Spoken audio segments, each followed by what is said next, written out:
Ser podcast. ¿Tienes el dinero? No. Está bien. Tercera carrera de hoy. El caballo que apostaste llegó el último a la meta. Deberías dejar los caballos, Tom. Ya basta. Lazar dice que lo lamenta, pero esta vez te has pasado. Le caes bien, Tom. Recomendó que no te rompiéramos nada. Dile que no siento rencor. Claro, Tom. Eso ya lo sabe. Cuídate. Hoy en el rincón y la esquina, asuntos pendientes. Pequeños, grandes, ilusionantes, dolorosos, rutinarios, imaginarios, obligados, gratos, resentidos. Asuntos pendientes con otros, con una misma, con la vida. Hoy por Hoy Magazine.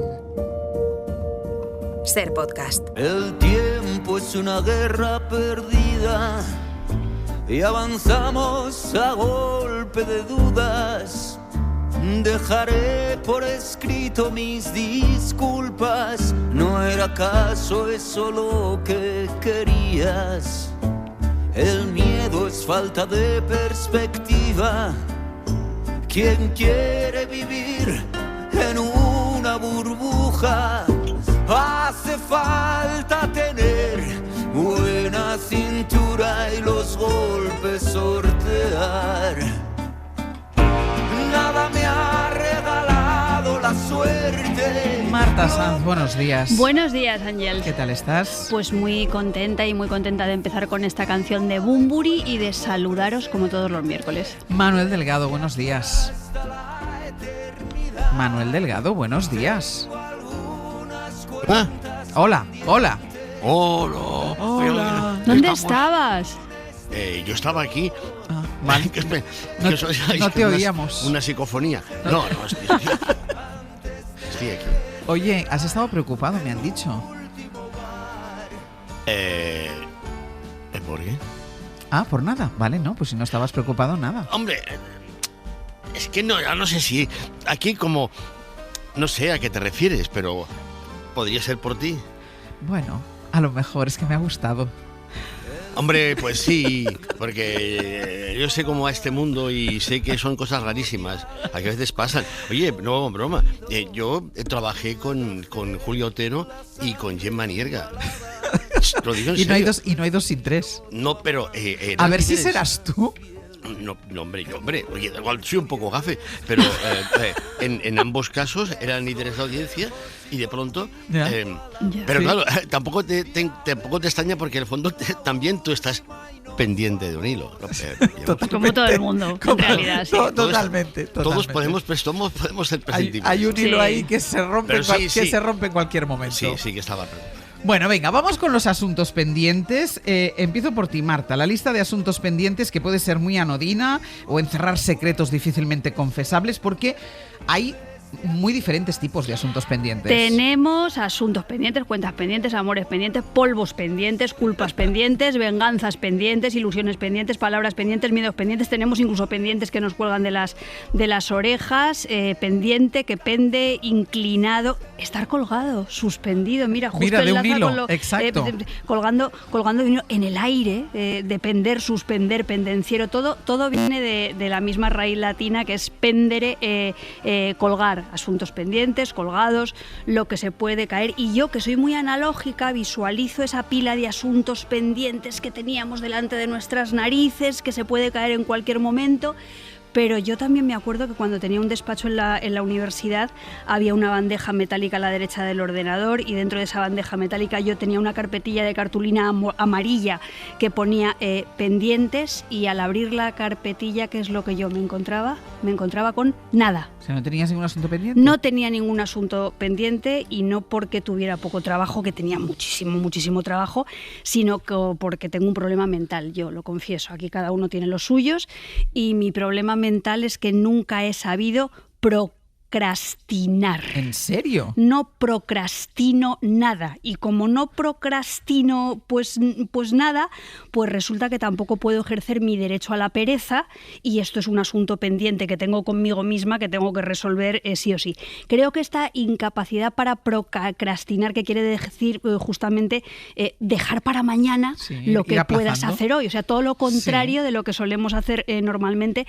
Yo creo que esto tiene que ver también con una marca de género y de clase, y a mí lo que me encantaría en la vida es eso, aprender a procrastinar, a medir las fuerzas, no estar todo el día al borde de la extenuación y aprender a rascarme, como muy sabiamente dijo Manuel en un momento determinado, esa bolsa escrotal que no tengo. Solo son las 10 y 12 minutos de la mañana, Marta. Pero que me gustaría mucho rascarme ahí, deleitarme en ese rascado y procrastinar todos mis problemas y mis asuntos. A ver que no has escuchado esto, Manuel, ¿vale? Y entonces yo te pregunto directamente sobre los asuntos pendientes. ¿Qué nos dices de los asuntos pendientes?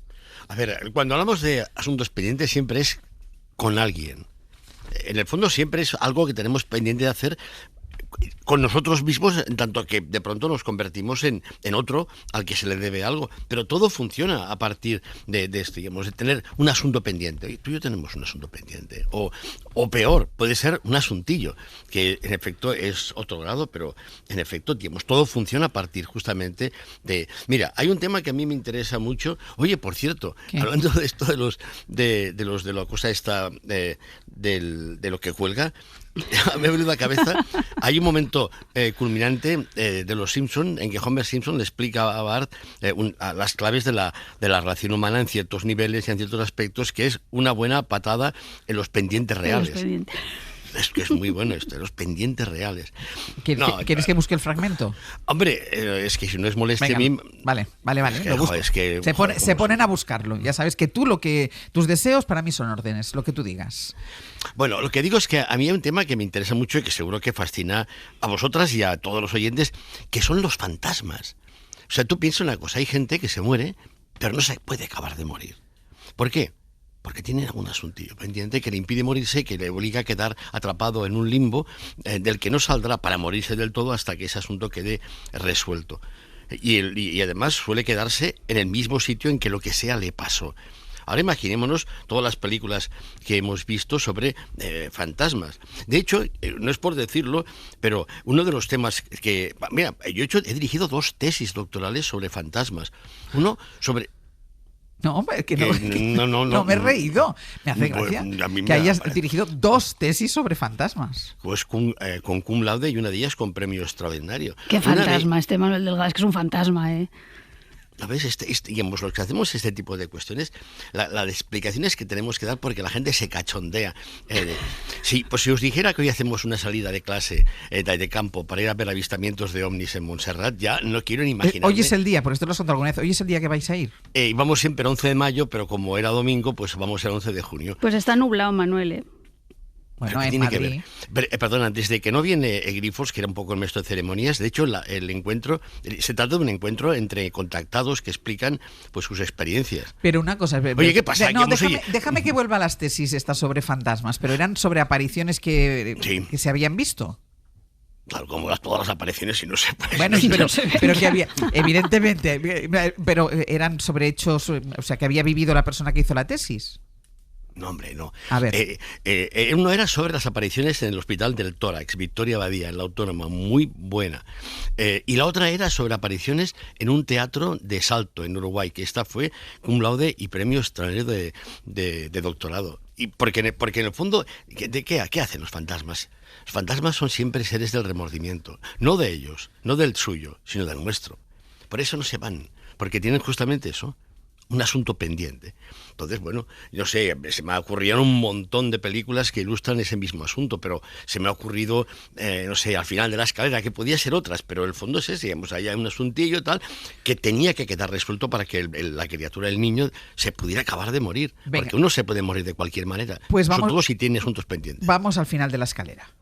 Eres la niña que mató el carro del carbón. No. Estamos aquí para ayudarte. ¿Cómo te llamas? Joseph. Has muerto en esta casa, Joseph. Casa. con nosotros. No puedo caminar. Por favor. ¿Cómo has muerto? Sagrado Corazón. Padre. El pozo.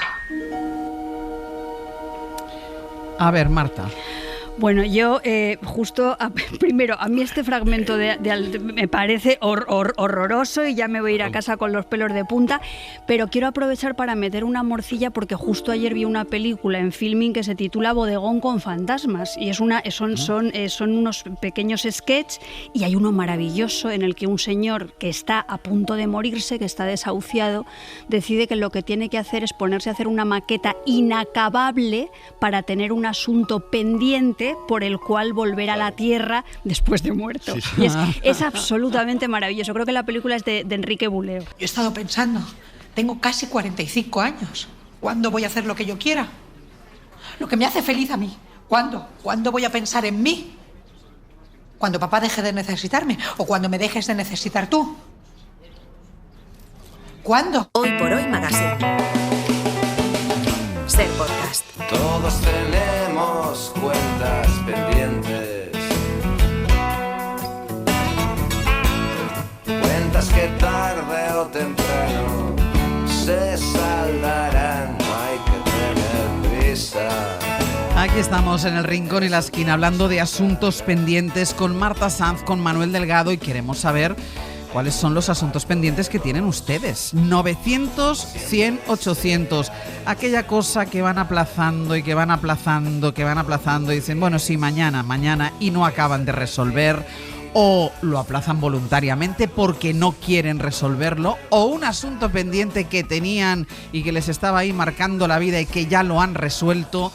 900, 100, 800, asuntos pendientes hoy en el Rincón y la Esquina. Y antes de irnos a publicidad escuchábamos un fragmento de Al final de la escalera y nos recomendaba también una película Marta Sanz, porque hay una cosa, Marta, que yo creo que es difícil encontrar historias independientemente del género, donde no haya asuntos pendientes o en primer plano o que se deduzcan entre líneas. Yo creo que en la literatura, en el relato, en la poesía, al final siempre estamos intentando resolvernos, enmarañamos con los asuntos pendientes, los reproches a un padre, o acordaos por ejemplo de la carta al padre de Kafka, la institución familiar, la presión política o social, la guerra, el despecho amoroso. A mí no se me ocurre prácticamente ni una historia que no tenga dentro alguna cuenta pendiente.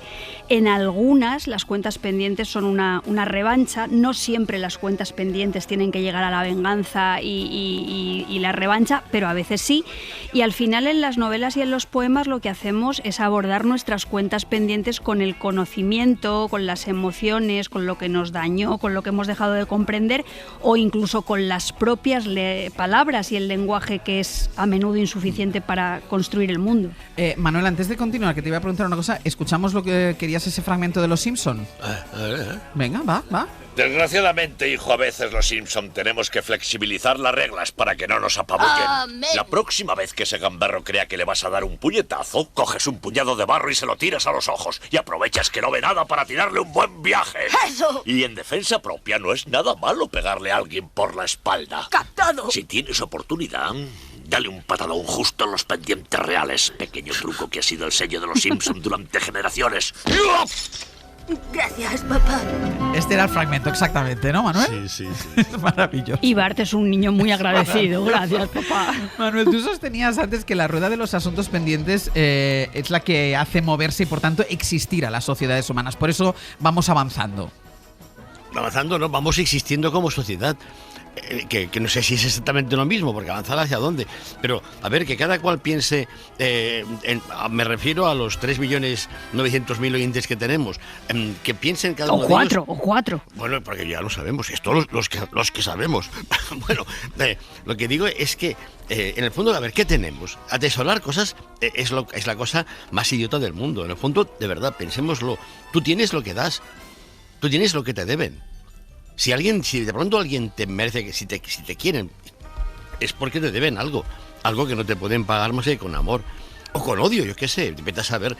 Pero en el fondo todo funciona a partir de que tenemos deudas con los demás y los demás tienen deudas con nosotros que no se acaban de pagar nunca.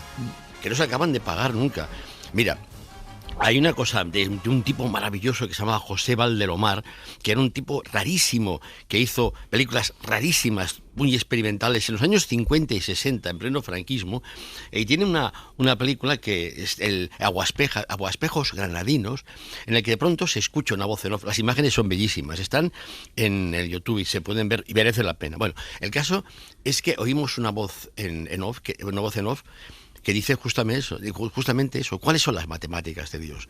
Se tiene lo que se da. Y es verdad, tú no tienes otra cosa que lo que has dado, lo que los demás te deben. Porque es eso lo que de pronto te puede hacer digno de estar ahí como alguien al que le debes algo. Yo, en efecto, le debo mucho a mucha gente. Y me di cuenta de que la mayor parte de casos nunca se lo podré devolver. Mira, pues escuchamos un fragmento de Aguaspejo Granadino, filmado por José Valdelomar en 1955, el primero de los cortometrajes que forman parte del Tríptico Elemental de España. El que más da, más tiene.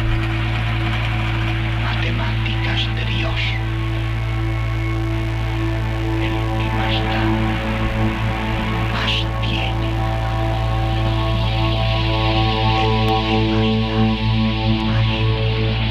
El que más da, más tiene. Matemáticas de Dios. Manuel, quien hace un favor, ¿espera contrapartida? Hombre, obvio. Si no, ¿para qué vas a hacer un favor? Es como un regalo. Esto es una cosa que se estudia en primero de antropología, el ensayo sobre el don de Marcel Mauss. Cuando tú das una cosa, un regalo, esperas básicamente que vuelva. A devolver. Te lo deben. Es más, no en vano en portugués, gracias es agradecido, es obrigado. Obrigado. Exacto. Obrigado. Porque esto funciona así. Otra cosa es que sea la otra persona a la que le regalas quien te devuelva el regalo o el favor. Puede ser perfectamente otra. Pero, de verdad, es más, piensa lo que supone el sacrificio de Cristo en la cruz. Vaya putada. Digamos, te hace un favor que es que te salva y luego a ver cómo se lo puedes pagar.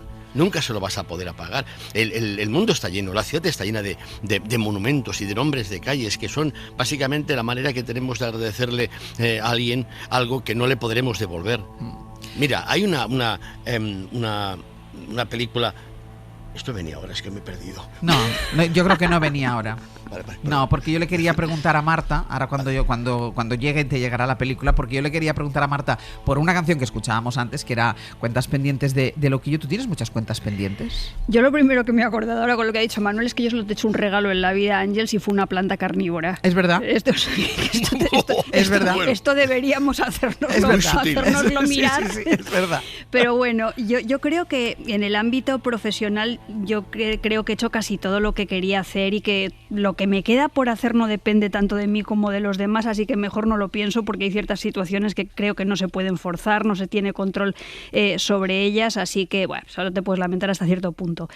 He tenido alumnos y alumnas maravillosos, he dado unas clases curiosas, he escrito los libros que quería escribir, he viajado, he conocido a personas estupendas, tengo lectores y lectoras e inesperadamente, porque esto yo no lo hubiera pensado nunca jamás en la vida, disfruto con mi trabajo radiofónico de los miércoles, que es algo que me ha llegado a una edad. Por cierto, una señora en la Feria del Libro este fin de semana me decía, se acerca a la casa y me dice, uy, hija, qué vieja eres. Porque claro, dice, tienes una voz, dice, claro, tienes una voz muy joven, dice, y yo ahora te veo, dice, es que eres muy mayor. Y digo, hombre, señora, digo, tampoco se pase usted. Dices que yo pensé que tenías 30. Bueno, pues no tengo 30, pero tampoco tengo 92. O sea, no sé cómo decirte. No es que la gente es muy desparpajada por... Lo que decimos siempre, cuando te ¿quieres que te diga una cosa? No, mejor que no me la digas, no me la digas. Entonces, claro, desde el punto de vista de las cuentas pendientes, yo tengo todavía sueños por cumplir y no me conformo porque si no estaría muerta. Y guardo, pues, por una parte, grandes gratitudes y también pequeños rencores en mi corazón. No siento necesidad de ajuste de cuentas ni de venganzas drásticas, pero vamos, que eso yo sé que la vida es una especie como de compaginar los rencores con las gratitudes. Y luego, como buena española nacida nacida en los 70, tengo una cuenta pendiente enorme con el inglés, me traducirán clavícula al inglés en septiembre, me tengo que ir a Estados Unidos un ratito y lo voy a pasar, creo que regular. Tengo otra cuenta pendiente muy grande que siempre me recuerdan mis padres con el carnet de conducir, que me pagaron y yo jamás hice, sigo siendo Miss Daisy. Y luego yo tengo una cuenta pendiente enorme que me hace sentirme muy mal todas las mañanas cuando me levanto porque no sé procrastinar, que es una pila de libros que va creciendo. Libros por leer. En mi casa, libros por leer de gente a la que le gustaría mucho que leyera su libro, que sabes que es importante y que no llegas. Y esto me produce agobio. Y tú, Manuel, en la lista de asuntos pendientes, no sé si recordártelo, pero está la jubilación. Bueno, había dos cosas pendientes es que no lo puedo evitar, pero una de ellas es decir que la persona que hizo el tesis sobre el teatro en Salto, en Uruguay, es Sibila Viña, y que además dirigió una tesis sobre otro tema que seguro que os apasiona, que es la relación entre espiritismo y anarquismo en la Cataluña de finales del siglo XIX. Este tema ahí. Bueno, y otra cuestión está en que a mí... Yo estoy convencida que eres tú el que propones estos temas. Hombre, es la asignatura. Claro. Claro, es que yo me dedico a esto, pasa que, bueno, a ratos libres, porque lo mío fundamental es estar aquí los miércoles por la mañana, pero a ratos libres, pues, en fin, me paso por la facultad, en fin. Pero mira, otra cuestión, el tema este de la jubilación. Que me quedó mi hijo los 70 años y me quedan cosas pendientes. Por ejemplo, tengo que acabar un libro que ya he empezado, porque tengo una deuda pendiente, un asunto pendiente con Marta, que me ha regalado 2 libros y ¡Ostras! yo no le he regalado ninguno. Sí, entonces, dicho... Así, era un prólogo de Robert Herz. Digo, tengo que escribir un libro, pero no porque por inmortalizar mi palabra ni mi pensamiento, sino para poder, digamos, devolverle al menos un libro. Y luego escribiré otro, a ver si consigo ajustar las cuentas. Date prisa. Y luego, digamos, sí, me jubilo 70 años y ya empiezo a hacer balance de ver qué me queda por hacer otro día. Por cierto, hay una ley, a ver si algún oyente sabe algo de esto. Hay una reforma de ley que está en marcha, que es que los universitarios nos podemos jubilar a los 72 años. Y esto está en marcha, como los jueces. Y entonces alguien sabe ver cómo está el Porque tema. tú quieres que se apruebe rápidamente. Es que no sé qué hacer, es un problema. El otro día me encontré con una alta personalidad académica y me dijo, ¿qué te jubilas? No dije, sí, bueno, no, igual me jubilo dentro de 2 años. Y me dijo, no sé, creo que... Pero Manuel, no puede no ser... se alegró.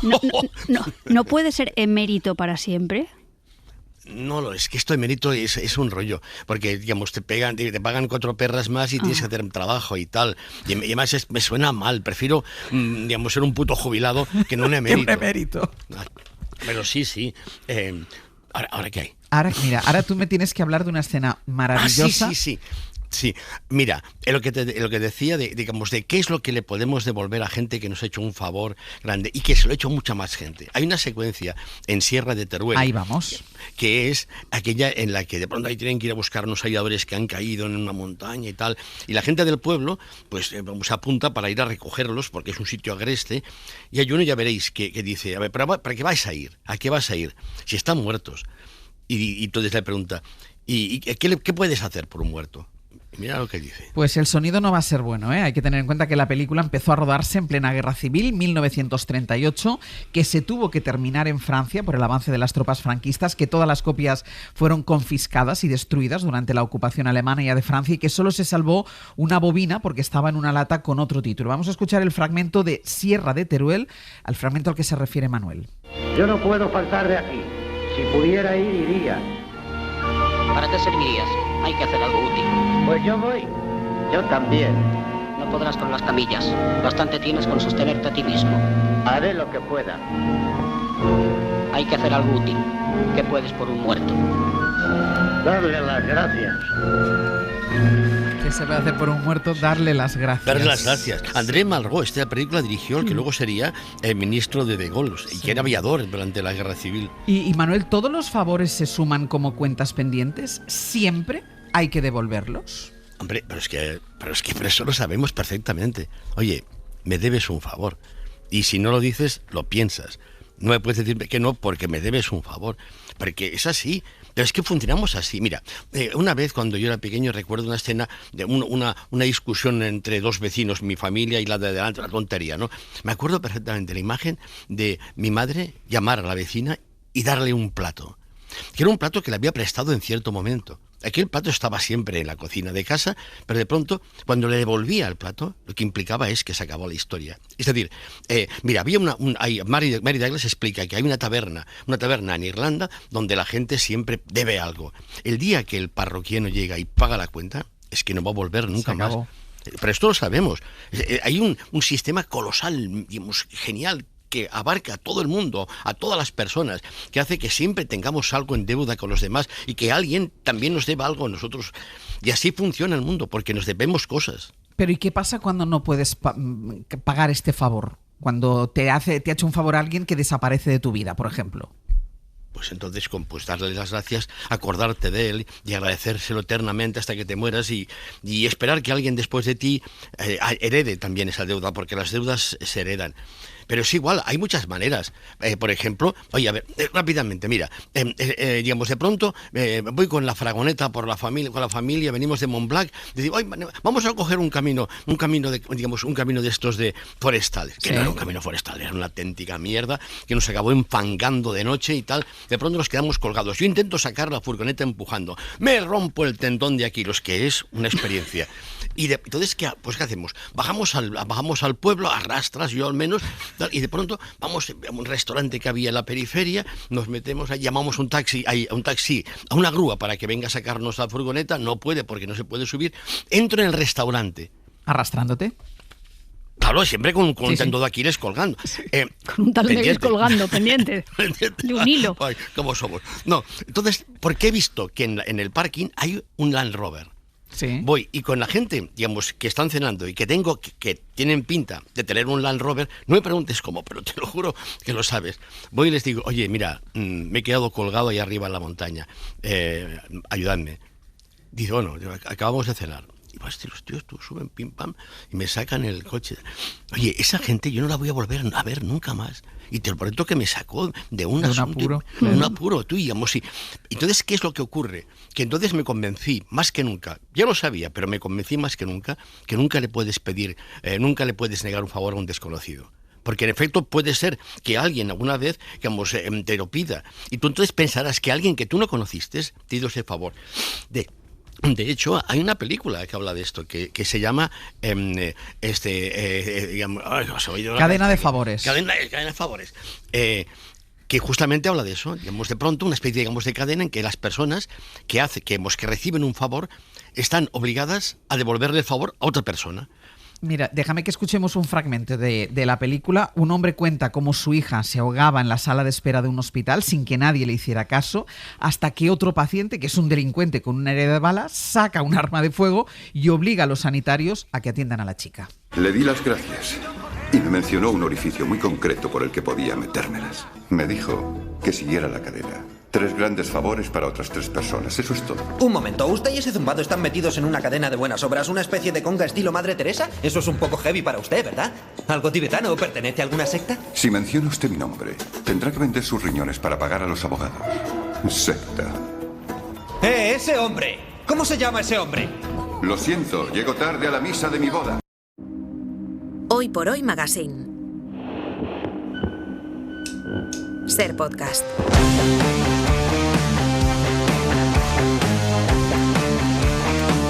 Con Marta y con Manuel desgranando los asuntos pendientes que tenemos y esperando también que nos llamen ustedes al 900-100-800 y nos cuenten qué asunto pendiente no pueden o no quieren resolver, uno que hayan resuelto, uno que vayan aplazando hasta tomar la decisión definitiva. 900-100-800. Oye, vamos a entrar en un terreno interesante, Marta, los asuntos pendientes que va dejando el amor a su paso o el desamor. Bueno, yo soy una especialista en esto. Me siento Marta Francis, a veces contestando a estas preguntas sobre el amor y los afectos. Aquí tenemos, claro, la referencia asignatura pendiente de Garci, que remite a esa sexualidad clausurada en los años del franquismo, que parece despertar en la época de la transición, la persona con la que no nos acostamos en su momento, que nos atraía y a la que nunca le dijimos nada. Aunque si una lo piensa bien, hay veces que piensas, pues mejor. En realidad mejor que me mordiera la lengua, en realidad mejor que no me entrara, porque luego, yo qué sé, o sea, no todos los asuntos pendientes en el amor y en lo afectivo, no todos los asuntos no resueltos tienen por qué generar un trauma. A veces, incluso si lo piensas fríamente, pues es una felicidad. Y en el título de lo de la peli de Garci, pues también nos acordamos de esos años del cole, de las asignaturas que quedaban para septiembre, el estudio en los veranos, pero eso si queréis ya otro día lo hablamos. Creo que acostarnos tú y yo sería como recuperar algo nuestro. O mío, no lo sé. Algo que debimos hacer y que no hicimos, quizá porque era otra época y todo era distinto. Nos han robado tantas cosas. Las veces que tú y yo debimos hacer el amor y no lo hicimos. Los libros que debimos leer. Las cosas que debimos pensar. Todo eso es lo que no les puedo perdonar. No sé, pero me parece que es como si nos hubiera quedado algo colgado. Como aquellas asignaturas que quedaban pendientes de un curso para otro. Nunca sabré cómo tú... Ahora le preguntaré a Manuel si quiere compartir sus asignaturas pendientes en materia afectiva, pero mientras lo piensa Manuel, ¿seguimos con esa beta de lo afectivo, Marta? Sí, porque siguiendo esto con el asunto sexual y afectivo pendiente, ahora tenemos un problema que es muy grave, es un problema cultural, social, que alguna vez hemos abordado ya aquí, pero que no está de más repetir, que es el de los incels, que son esos hombres que odian a las mujeres porque se sienten rechazados, porque nunca han tenido una relación sexual y entonces culpan al género de las femenino, que es el que les hace sufrir, ¿no? Entonces su asunto pendiente se convierte en odio y parte en gran medida de una mirada patrimonial sobre el cuerpo femenino. Me perteneces, me quitas lo que es mío, me haces infeliz y por eso te odio, ¿no? Y el problema de los incels no es un problema menor. Últimamente han hecho una serie Adolescencia que es muy representativa, y también un documental maravilloso de una cineasta española, Gala Hernández, titulado La mecánica de los fluidos, que ganó el César al mejor corto documental y aborda el fenómeno de los incels desde la empatía y como problema social. Escuchamos testimonios de hombres que vierten ahí en ese tono, su odio a las mujeres en redes, que aparecen en este documental, La mecánica de los fluidos, y ha aparecido por aquí, además hemos hablado de esta serie en otras ocasiones, la serie Adolescencia, que se centra en la detención de un niño de 13 años acusado de matar a una compañera de clase. Katie escribió esto en tu Facebook, mira. ¿Facebook? Instagram. ¿Qué significan los emojis, Jamie? ¿Qué son las judías pintas? Son judías pintas, ¿no? Dice que pertenezco a algún grupo de esos conspiranoicos. ¿Grupos conspiranoicos? Los que dicen que las mujeres no nos quieren. ¿Formas parte de uno? No. ¿Pero los conoces? Sí, es que siempre estaban hablando del tema. De los incel y demás. Lo busqué y no me moló nada. ¿Te estaba llamando incel poniendo todos esos emojis? Sí. A ver, Manuel, ¿tú tienes asignaturas pendientes afectivas? Mira, debo tanto y me deben tanto, y todo lo que debo y todo lo que me deben solo se puede pagar con amor. O sea que con eso estoy bastante cumplido. Esto que he dicho es una cursilada. El problema es que lo pienso. Oye, una cosa, y no hemos hablado de los asuntos pendientes, Manuel, que presagian un mal final, que no acaban bien. Bueno, a ver, es que estamos hablando de intercambios de deudas como si fueran todas de buen rollo, y hay deudas y favores de mal rollo.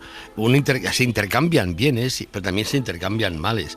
Y en el fondo, ¿qué es la venganza? Sino justamente esa voluntad de ajustar cuentas en asuntos pendientes. Y bueno, yo creo que habría tantos ejemplos, tantas películas, tantas novelas, tantas experiencias históricas. De hecho, que lo que está pasando en Palestina, ese horror, es la consecuencia de que ese tipo de deudas se cobran con usura. Y mira con qué usura están cobrándose sus víctimas el ejército israelí. Y oye, en España, tú no es por decirlo, pero esto está ahí. Yo vivo en Barcelona. Y hace 50 años de que pasó una guerra civil, y está, tú entiendes, siempre está, y es como una especie de líquido amniótico en el que te mueves y del que no te puedes desprender. Y entonces, claro, la venganza es esa, es una contabilidad, es como una cuenta corriente, me las pagarás todas juntas, funciona por debe y haber. Y en efecto, ahí también tenemos asuntos pendientes. Y quien la hace la paga, y quien me la hace la paga. Aunque no lo digamos, aunque sea sabiendo que esa venganza es un plato que se sirve frío. No sé. Había pensado un ejemplo de tantísimos que hay de una película que demuestra una cosa que la gente no sabe, que fue las simpatías que demostró el cine de Hollywood por la causa republicana y por la causa antifranquista. Es una película del año 61 que se tituló en castellano Llegó el día de la venganza, dirigida por Fred Zinnemann, en el que Gregory Peck hacía de Kiko Sabaté, que era un maquis, que fue de los últimos maquis que murió, creo que fue en el 59, en el 60, y que luego Anthony Quinn hacía de guardia civil y salía por ahí Omar Sharif haciendo de cura. Pero me parece interesante porque también tiene que ver con lo que decimos antes, que es justamente la venganza delegada. La venganza, vicaria, que es cuando de pronto un hijo de un maquis que ha muerto va a ver a Kiko Sabaté, que está en Francia, y le pide que venga a su padre. Mira, y llegó el día de la venganza. ¿El señor Artigues vive aquí? Sí, ¿quién eres? Me llamo Paco David. ¿El hijo de José David? Sí. ¿Es usted el señor Artigues? ¿Qué es lo que quieres? ¿Se ha enterado de lo que le pasó a mi padre? Sí, me he enterado. ¿Qué es lo que quieres? Quiero que mate usted a Viñolas. Matar a Viñolas. Largo de aquí, muchacho. Viñolas mató a mi padre por su culpa. ¿Cómo? Le pegaron, pero él no dijo nada sobre usted. Si mi padre les hubiera dicho lo que sabía de usted, no le habrían matado. Venga, Marta, asuntos que acaban en venganza o la ansían. Bueno, cuando el asunto pendiente es gordísimo, pues puede ser la raíz de la venganza, la semilla de una deuda que no se puede pagar de ninguna manera. Como ha dicho Manuel, la venganza es un tema que es importantísimo, que ya hemos tratado aquí y que yo hoy querría ejemplificar con una gran novela negra escrita por, para mí, uno de los mejores actores del mundo y uno de los hombres más guapos del mundo, que es Daniel Day-Lewis. Yo le tengo devoción. Lo comparto contigo. Bueno, lo comparto contigo. Pues me alegro, buen gusto, está muy bien. Entonces, el padre de Daniel Day-Lewis, que se llamaba Cecil Day-Lewis, escribía muchas veces bajo el seudónimo de Nicholas Blake y escribió una obra maravillosa titulada La bestia debe morir, en la que un hombre quiere vengar el atropello de su hijo. Esa cuenta pendiente sí que es, pero que muy, muy gorda.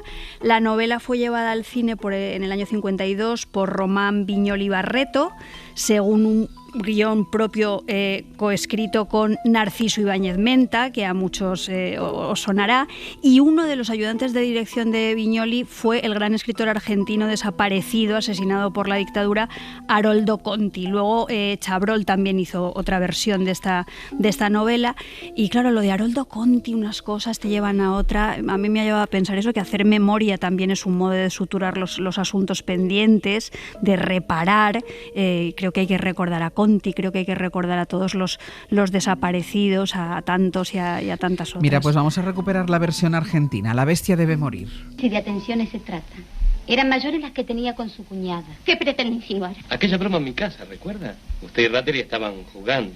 A usted le consta que no era juego, sino una prueba más de la bestialidad de Rattery, que no me dejaba tranquila un solo momento, sin considerar que yo era la hermana de su mujer. Por favor, Linda, no sigas.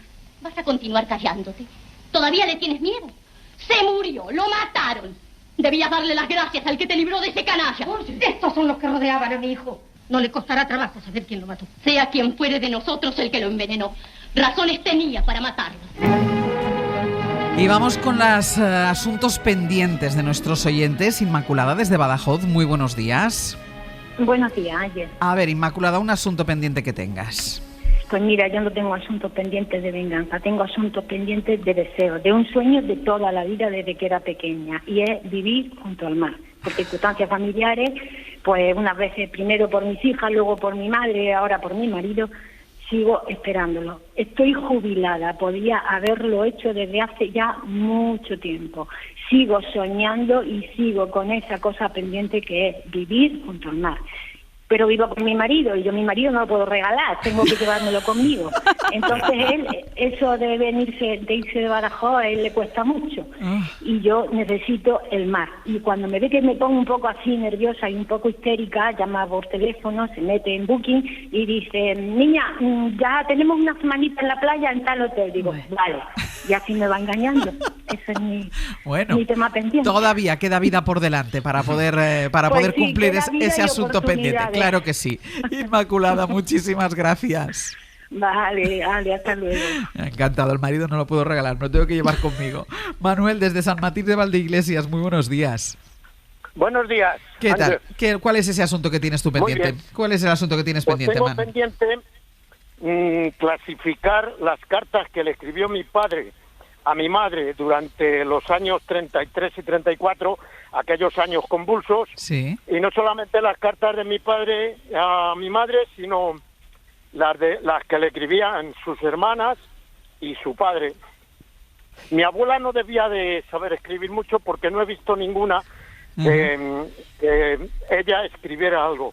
Pero en todas esas cartas se nota el amor que tenía mi padre hacia mi madre y la impaciencia por casarse, porque era una constante en todas las cartas que he leído. ¿Y por qué no has tenido tiempo de hacerlo? Porque es un asunto pendiente. Tengo otras cosas pendientes. Otras cosas pendientes y también me llevan tiempo. Así que fíjate si era obsesión que mi padre, una vez que terminaba las cartas, se saqué el papel que es color como del pan. Sí. Y cuando terminaba de escribir en todo el papel, se ponía a escribir en los bordes hasta que ya no tenía sitio para escribir más. Manuel, la llamaba chiquitita. Manuel, como le decía al oyente anterior, que vida queda y que tendrás tiempo de clasificar las cartas tan bonitas. Lo tengo que dejar aquí, nos queda algo pendiente, pero como ya no hay más tiempo... Yo por eso no me quiero morir así de repente. No, por una larga enfermedad, para ir un poco para ir resolviendo. Hemos dejado pendiente la cosa más pendiente y horrorosa, que es las pendencias económicas, deudas, préstamos, hacienda, hipotecas, pero bueno, esto ya otro día, si queréis, lo abordamos. Es mejor el amor, es mejor el amor. Viva el amor. Hasta la semana que viene. Beso. Adiós. Hoy por Hoy Magazine. En la última biografía no autorizada... Leticia Sabater es presentadora, actriz y cantante. En los años 90 marcó la infancia y adolescencia de cientos de miles de niños y hoy continúa cautivando a aquellos niños, ya adultos maduros, que la siguen teniendo como referente. ¿En serio? Empezó como chica de figuración en el 1, 2, 3, Chicho Ibáñez Serrador supo ver su potencial. Leticia también fue una chica armida, también fue azafata de la Vuelta Ciclista de España y sin ruedines. Su presente es musical. Está empeñada en hacer canciones. La Salchipapa, por ejemplo, pone en el tapete el controvertido tema de la cocina fusión y el auge de la gastronomía de autor. Barbacoa al punto G, por ejemplo, disecciona el tema de esos elementos intangibles que no se encuentran con facilidad. Es como una versión 2.0 de aquellas pequeñas cosas de Serrat, claramente. En el tema Toma Pepinazo, Leticia Sabater analiza sin tapujos el desmesurado aumento del precio de la verdura y la problemática del sector agropecuario. Tiene cuerda para rato. Sus canciones seguirán iluminando el camino de las futuras generaciones. Y hasta vos, Sánchez, acabarás cayendo en las redes de sus canciones. Himnos, más bien, como esta, El Langostino Rufino, que estamos escuchando de fondo. Que estáis escuchando de fondo, porque yo me he quitado los auriculares hace ya rato. Ser Podcast. Un miércoles más nos preparamos para degustar una nueva biografía no autorizada. En este caso se trata de un veterano político muy presente en los medios. Bueno, yo diría quizá demasiado presente incluso. Roberto Villar, buenos días. Hola, buenos días, Sánchez. Sí, para algunos es un pesado que no deja de salir en la tele. Para otros es un muy pesado que no deja de salir en la tele. Él es Miguel Ángel Revilla. Revilla, que es un personaje muy interesante del panorama político nacional. Además ahora está en el candelero porque siente que un amigo le ha roto el corazón. Eso es. Ahora mismo Miguel Ángel Revilla es esa persona a la que el rey emérito le reclama 50.000 euros por derecho al honor, al estimar que su reputación ha sido dañada. Sí, honor, reputación, sí, rey emérito. 50.000 euros son muchos euros, y muchas anchoas. Acabo de ver la cotización y el euro está a anchoa y media. O sea, un euro equivale a una anchoa y media. 1,5 anchoas en lenguaje técnico, digamos. Esto quiere decir que por 50.000 euros te dan 75.000 anchoas. 100.000 si son anchoas de las grandes.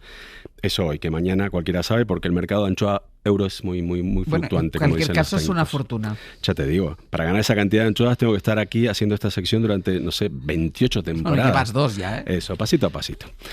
Un inciso, antes de seguir. Bárbara Rey, que ha publicado sus memorias este año, Yo, Bárbara, mis memorias, así se titula el libro para que quede claro de qué se trata, que es una lectura muy recomendable si te gustan las historias que mezclan erotismo, espías y arroz con cosas. La tengo apuntada para este verano. Muy bien. Bárbara, digo, teme que también a ella le caiga una demanda del emérito. Al parecer, según recomendación de su abogada, Bárbara aceptaría gustosa el hipotético pago de la demanda sin rechistar, siempre que pueda hacer efectivo el importe, haciéndole al emérito lo que le hacía cuando eran amantes. Para ellas, precisamente. A mí me parece una estrategia más que razonable. ¿A que sí? Volvemos a Revilla, entonces. Hace un par de semanas, él y Juan Carlos estaban convocados para el acto de conciliación para ver si acercaban posturas y se desestimaba la demanda.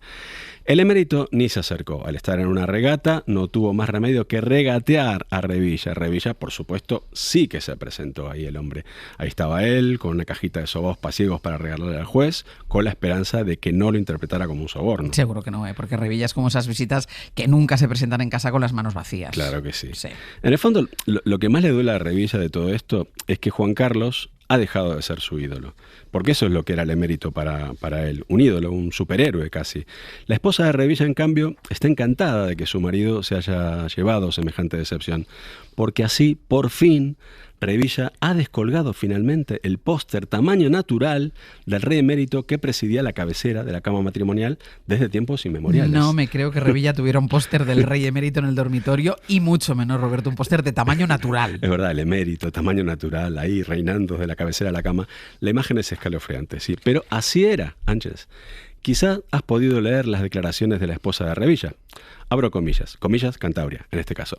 Estaba hasta el gorro de ver el cartel del emérito cada vez que me metía en la cama y cada vez que me levantaba de ella. Creo que esa imagen pegada en la pared durante tantos años influyó negativamente en nuestra vida de pareja. Cierro comillas Cantabria. No me extraña que ese póster haya influido en su vida matrimonial. A mí me pasaría lo mismo. Yo espero que Revilla no cambie ahora el póster del emérito por el de Pablo Motos, porque ahí sí que el matrimonio se va a la mierda. No, yo no creo que pase eso. No creo, yo tampoco. No. Ahora que mencioné a Pablo Motos, estoy pensando que Revilla podría hacer frente a la demanda del emérito vendiendo las tarjetas platino que le dieron por ir tantas veces al Hormiguero. Ese programa es casi su segunda residencia. Ha ido mucho, la verdad es que sí. Mucho. A mí, sinceramente, en realidad, me da mucha pena que a Revilla se le haya caído un mito, porque yo creo que nuestros ídolos, la gente a la que admiramos, dicen mucho acerca de quiénes somos. Vale, pues dime tú qué póster tienes en la cabecera de tu cama. Bueno, le voy a confesar, yo tengo una foto de con Maradona, que nos hizo el fotógrafo de Diego en el año 97, cuando yo era guionista de Sorpresa, Sorpresa. Pero mi mujer no me deja pegar un póster en la cabecera de nuestra cama. Solo me permite pegar una foto tamaño carnet, pequeñita, y de mi lado de la cama nada más. ¿En serio que te deja hacer eso? Sí, sí. Maja sí. Es tu chica. Muy maja, muy maja. Algunos critican a Revilla por darse cuenta recién ahora de alguno de los chanchullos del emérito. Chanchullos que hasta los elefantes de Botsuana conocían desde hace años. Y eso incluso con la memoria de elefante que tienen los elefantes. Bueno, si Revilla sentía un afecto especial por el emérito, bueno, pues pudo esto cegarle un poquito. Claro, exactamente eso es lo que pasa, Sánchez. En todas estas cuestiones en las que uno es el último en enterarse, digamos, interviene el factor amor, que es muy importante. Tengamos en cuenta que ideológicamente estos buenos amigos estaban cerca incluso antes de conocerse. De jovencito, Revilla militó en la Falange, aunque hay que matizar que también llegó a conciliar esa militancia con su adhesión al Sindicato Vertical, que era la única central sindical que existió en España entre el 40 y el 97, durante la dictadura franquista. Bueno, con los años los dos hicieron carrera. Así es, así es. La ambición de Revilla lo llevó a ser presidente de Cantabria y la ambición de Franco llevó a Juan Carlos a ser rey de España. Forman un dúo de campechanos. Revilla se jacta de no ser de derechas ni de izquierdas, es decir, es otro que busca la centralidad, como los actuales Felipe González y José María Aznar. Parece que a cierta edad la centralidad es como la consulta del urólogo, un lugar en el que coinciden los señores de más de 70 tacos. Pues cuidado que tú te estás acercando. Pero que yo acercándome a los 70, ¿pero qué dices? Es un infundio total. Mira, no te contesto a esa noticia que no has contrastado, porque si no, no lo habrías dicho, porque nos hemos quedado sin tiempo. Si nos hemos quedado sin tiempo, quiere decir que no hay conclusión, ¿no? Que la saquen los oyentes. Ahí. Pues hasta la semana que viene. Hasta el miércoles, Sánchez. Adiós. 70 años dice, pero qué morro. Hoy por Hoy Magazine.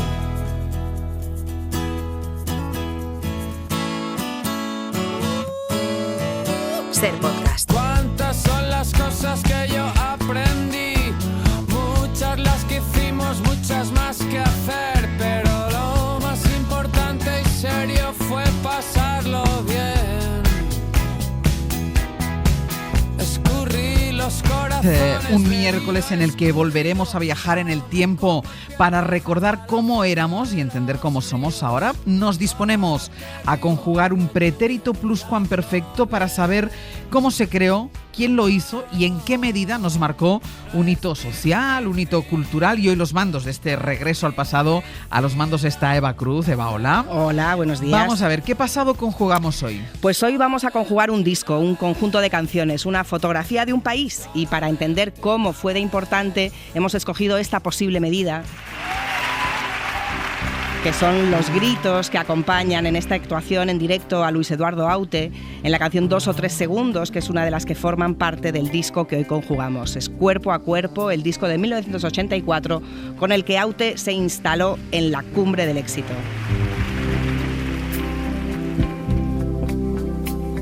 Estoy pasando un bache, un revés, un agujero. Conjugamos entonces el disco Cuerpo a Cuerpo de Luis Eduardo Aute y comenzamos conjugando la tercera persona del singular él.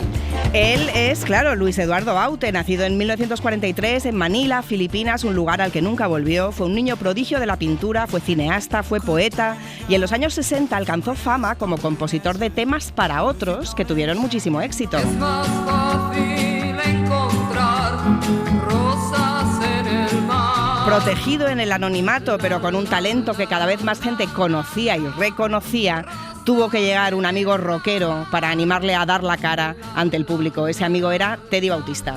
Eduardo era muy tímido y así me tocó a mí convencerle y casi engañarle para que saliera al escenario a defender sus canciones.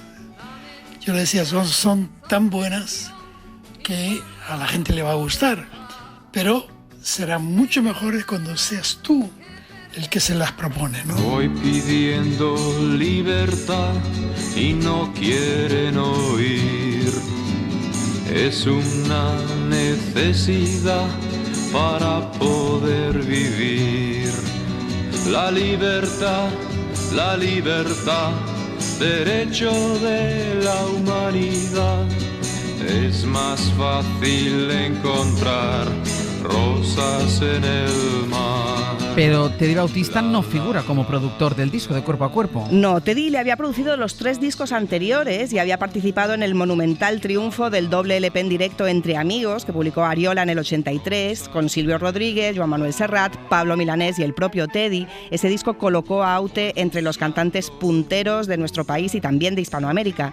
Para este nuevo trabajo deciden romper las rutinas establecidas e incorporar a nuevos colaboradores. Tercera persona del plural, ellos. Sus colaboradores en Cuerpo a Cuerpo serán, entre otros, el grupo Suburbano y su líder, el músico Luis Mendo. Cuando acabamos Entre Amigos hicimos una gira de 80 conciertos aquel año. Inmediatamente después nos pusimos a trabajar en el nuevo disco, en las nuevas canciones, en los arreglos, etc. También fichamos un par de nuevos músicos para el grupo, para Suburbano. Tino Di Geraldo a la batería, que fue fundamental, y Mario Jensen en los teclados, que también fue una aportación extraordinaria. La verdad es que fue un éxito un poco, incluso, a pesar de Entre Amigos, incluso insospechado, porque fue un disco que vendió 50.000 copias en 2 semanas, según salió, o sea que fue algo excepcional. Y ese año hicimos una gran gira también por toda España, con 50-60 conciertos, y Eduardo estaba en el número 1 absoluto de ventas, de popularidad, de todo. Más colaboradores en Cuerpo a Cuerpo, además, hacia los coros Olga Román, que tuvo la suerte y el honor, según cuenta, de cantar con él durante casi 3 años en esas grandes giras. De Cuerpo a Cuerpo recuerdo con nitidez la grabación en el estudio, pero sobre todo recuerdo los conciertos en directo y la emoción de cantar una de las canciones más hermosas de Aute, que es Sin tu latido. Ay, amor mío, qué terriblemente absurdo es estar vivo sin el alma de tu cuerpo, sin tu latido, sin Para mí, Luis Eduardo Aute es uno de los cantautores en lengua castellana que mejor ha sabido escribir en profundidad sobre el amor en todas sus facetas y sobre la belleza. Sin tu latido es una canción excepcional, pero en ese disco del 84 estaba rodeada de canciones inolvidables, tanto desde el punto de vista armónico y musical como del de las letras. Pues tercera persona femenina del plural, ellas, las canciones. Las letras de Aute podían ser profundas, divertidas, tiernas, eróticas, comprometidas. Miguel Munarriz es escritor, crítico literario y amigo de Luis Eduardo Aute. Aute escribió más de 400 canciones, desde las satíricas de los años 60 y 70 hasta las canciones de amor y destrucción, cuyo título es un velado homenaje a su maestro Vicente Aleixandre. El amor en Aute es un milagro, un acto amoroso en el que dos se transforman en dioses. Sus poemas han cantado al amor, las más de las veces a ese amor que se ha perdido y por el que se sufre, pero también lo ha desdramatizado y lo ha fundido con el humor. Lo que sucede es que me he enamorado como el perfecto estúpido que soy de la mujer que tienes a tu lado. Encájame el directo que te doy. Encájame el directo que te doy. Una de dos. O me llevo a esa mujer, o entre los tres nos organizamos, si puede ser. Primera persona del plural, nosotros. ¿Cómo recibimos nosotros ese disco? Bueno, en el año 84 España lleva 2 años gobernada por el primer Felipe González, se ha expropiado Rumasa, el mundo del pop está revolucionado por el disco Thriller, el del cine, ¿por qué he hecho yo para merecer esto?, de Almodóvar, y la moda, nos acordamos, por la maxi hombrera y la manga murciélago. El disco de Aute, como varios de los suyos, lucía una portada que era uno de sus cuadros y su publicación coincidía con la inauguración de una exposición de su pintura con el mismo título.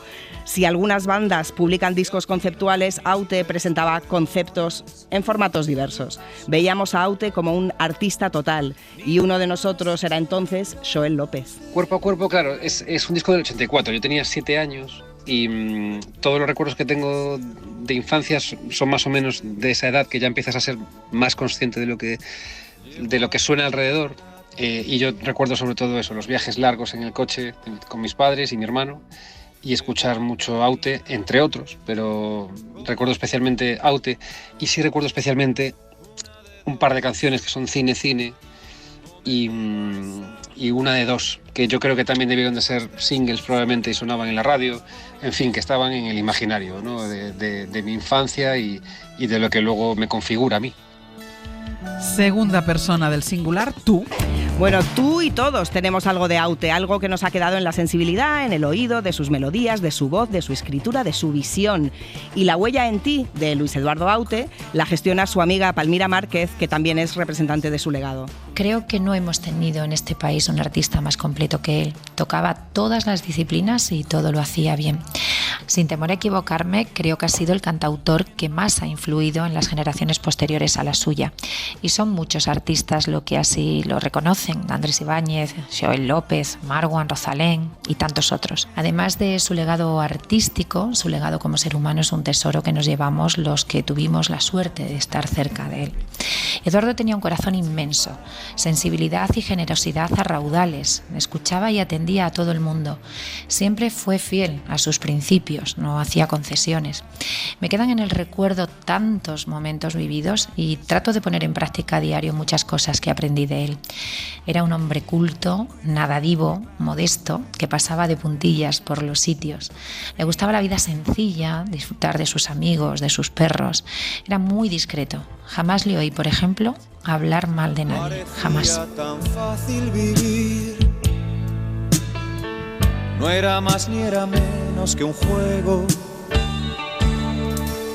casi como jugar al parchís, que obligaba a llegar el primero. Se trataba de darse un festín, de comerse enemigos hambrientos, y así es como jugando aprendí a ser un contrincante dispuesto al ataque, el filo de un sable erguido en el aire, la bestia en el ángel que libra combates cuerpo a cuerpo. Y en primera persona nos ayuda a completar este pluscuamperfecto Miguel Fernández, que acaba de publicar Luis Eduardo Aute, Me va la vida en ello, una biografía del artista. Miguel, ¿qué tal? Muy buenos días. Muy buenos días, Ángeles. Cuentas en esta biografía que días después de la publicación del disco, la gente ya estaba canturreando los dos sencillos, que eran Una de dos y Cine Cine. ¿Por qué crees que pasó esto? ¿Por qué caló tan rápido? Porque el disco llegó en un momento de euforia personal, en el caso de Eduardo, porque había recuperado ese contacto con su público, y euforia general, como ha contado Eva, ¿no? Estábamos dejando atrás la crisis económica, el mundo parecía encaminarse hacia ese horizonte en el que Luis Eduardo había creído, y estas canciones de alguna forma entablaban una relación directa con su creador, con ese principio de optimismo generalizado. ¿Fue más que maduramos nosotros, que maduramos los españoles, más que un cambio de registro en él? Yo creo que fue una evolución colectiva. Él venía creciendo, había iniciado ese contacto con su público desde ese concierto que ofrece en el año 79 en Albacete, y a partir de ahí digamos que estamos creciendo y nos parece que nos encaminamos hacia un mundo perfecto.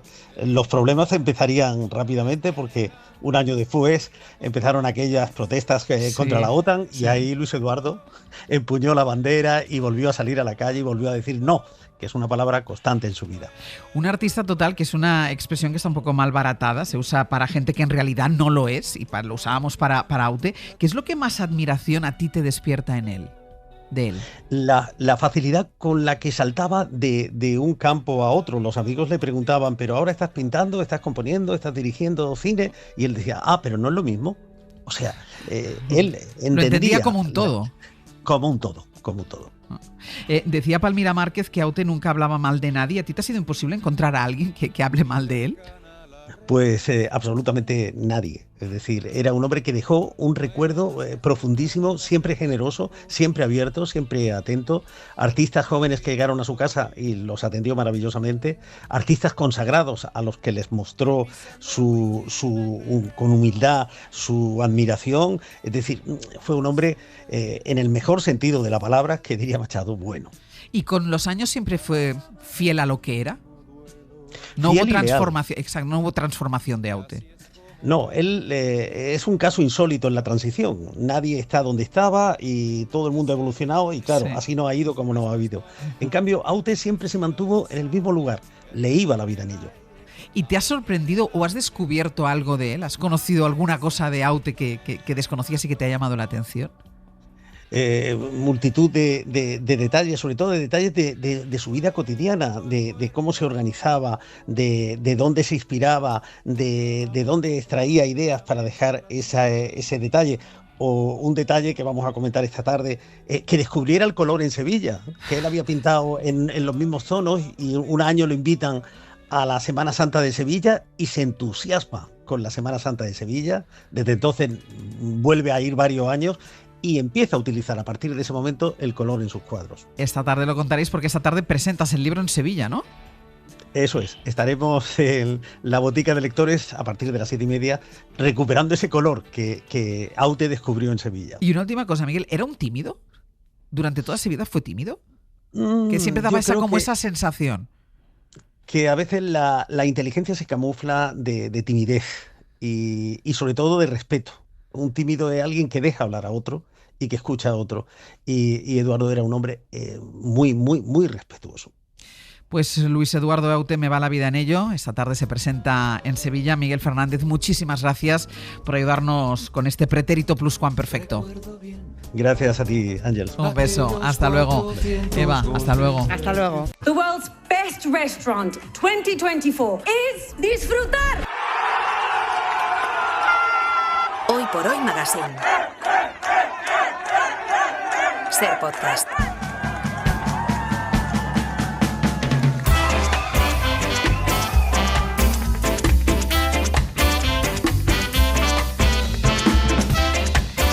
Dice la Real Academia de la Lengua que compartir es tener alguien o algo en común con otra u otras personas y disfrutar, percibir o gozar los productos y utilidades de algo. Pero gastronómicamente, tanto compartir como disfrutar son más que dos verbos. Al menos 3 cocineros y una ambición infinita. Pau Arenós, crítico gastronómico y director de la web Cata Mayor del periódico. En Disfrutar han conseguido un raro hito, que 3 socios sean también 3 amigos. Personas tan distintas y con tantas opciones privadas en sus vidas, como Oriol, como Mateu y como Eduard, consiguen crear un monumento a la creatividad, porque es alta escuela, es alta competición, es llegar lo más lejos que las mentes permitan. No es un restaurante en el que la gente solo vaya a comer. La creatividad, uno hay que trabajarla. 100 platos nuevos cada año, descartes, insistir, pensar qué hacer, qué cosa nueva, cómo ir más lejos, más arriba, cómo hacer disfrutar más al comenzar. Y aquí un trabajo titánico y que no acaba mañana, sino que continúa y continúa. Ahora que se cumple un año de la elección del restaurante Disfrutar, la obra colectiva de los chefs Oriol Castro, Eduard Xatruch y Mateu Casañas como el mejor restaurante del mundo, vamos a charlar con este último sobre la vida de 2 de los referentes obligados de la gastronomía nacional e internacional. Mateu Casañas, buen día, buenos días. Buen día, muy buenos días. Mateu, hay un dicho conocido que dice que lo que pasa en Las Vegas se queda en Las Vegas, pero eso pasó ya hace un año, 6 de junio de 2024, con la elección del mejor restaurante del mundo. ¿Cómo recuerdas ese momento que hemos escuchado nada más empezar? Hombre, fue un momento de altísima tensión y de inmensa felicidad. Al final era como si una presa se hubiera desbocado en ese momento, fue emocionantísimo. ¿Y cuánto tarda en llegar la responsabilidad, el peso de la responsabilidad de decir, ostras tú, lo que tenemos encima? Los que nos conocen bien saben que al cabo de pocos segundos, diría yo.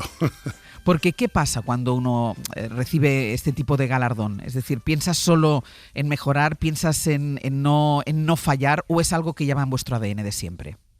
Bueno, siempre hemos sido una gente muy respetuosa y muy conservadora en ese sentido, es decir, hemos sido muy conscientes de lo que representa a nivel de responsabilidad encabezar un proyecto como este, y en el momento en que decidimos y nos definimos como restaurante creativo, pues asumimos una serie de retos que son mayúsculos y bien como apuntaba Pau, ¿no?, en esta introducción que habéis escogido, sí, pues implica un recorrido lleno de tensión, presión y mucho esfuerzo, ¿no? ¿Han cambiado muchas cosas en estos 12 meses? Yo podría decir que no. Es verdad que somos conscientes desde un punto de vista, pues que la gente ahora viene a un restaurante en el que supuestamente se ostenta este galardón de mejor restaurante del mundo. Con eso somos muy consecuentes y conscientes de la responsabilidad que supone, pero en el día a día no, porque estamos acostumbrados y siempre nos definimos como una gente muy constante y muy regular en todo lo que refiere a nuestro trabajo. ¿Y esto se traduce en más reservas de todo el mundo o ya más era imposible? Pues mira, somos siempre muy, muy respetuosos con todos, pero podemos decir que ya antes de este reconocimiento Disfrutar podía gozar de un prestigio a nivel global y sobre todo local que hacía que nunca dejáramos una silla vacía. Y eso pues nos enorgullece y por lo tanto sí que nos da, es más proyección a medio y largo término, ¿no? Con toda esta responsabilidad, con lo que supone estar ya arriba, ¿se sigue disfrutando haciendo lo que hacéis? Sí, es evidente. Un tipo de trabajo como este no lo haces si no te apetece, si no te sale de dentro y si la pasión es quizá la piedra angular que lo mueve todo, ¿no? Es verdad que la presión hay que aprender con el tiempo, con los años, así lo hemos hecho, a llevarla y sopesarla lo justo y necesario para que te incite a ir más allá. Pero no es un condicionante en el día a día, al revés. El día a día lo que te llena es pues la gente joven que tiene ganas de aprender, de sumarse al proyecto, descubrir nuevos productos, encontrar nuevos caminos y al final eso es lo que hacemos básicamente nosotros, ¿no? Mateu, y compartiendo los 3 que, ostras, yo no sé por qué aquí a veces vienen muchas bandas musicales que acaban hartos los unos de los otros. Claro, o sea, los 3 todo el rato, ¿eso cómo se gestiona? Bueno, es intenso. Al final pasamos un buen periodo de tiempo, alrededor de unos 15 años ya trabajando bajo esta presión en el proyecto del Bulli con Ferran, Juli y Albert, ¿no? Sí. Allí nos conocimos los 3 y pudimos pulir y marcar muchas diferencias entre ambos, pero es verdad que después de estos 13 años ya de proyecto propio, con compartir y ahora con disfrutar, pues nos sentimos cómodos así y sinceramente tenemos una clave, creemos que es poner siempre por encima el proyecto delante de las personas, ¿no? ¿Discutís mucho? lo necesario. O sea, discutimos porque somos capaces de hablarnos con total sinceridad. Y esa es una de las claves, creemos, súper buenas que nos ayuda a que no haya jugarretas escondidas ni nada por el estilo, sino que nos hablemos siempre cara a cara. Todo empieza, y tú ya lo nombrabas algunos años antes, en tu caso cuando llegas al Bulli en 1997, un lugar tan emblemático como ese, pero la complicidad con Oriol y con Eduard, ¿cómo surge? Porque por ahí pasa mucha gente y ahí sois muchos trabajando.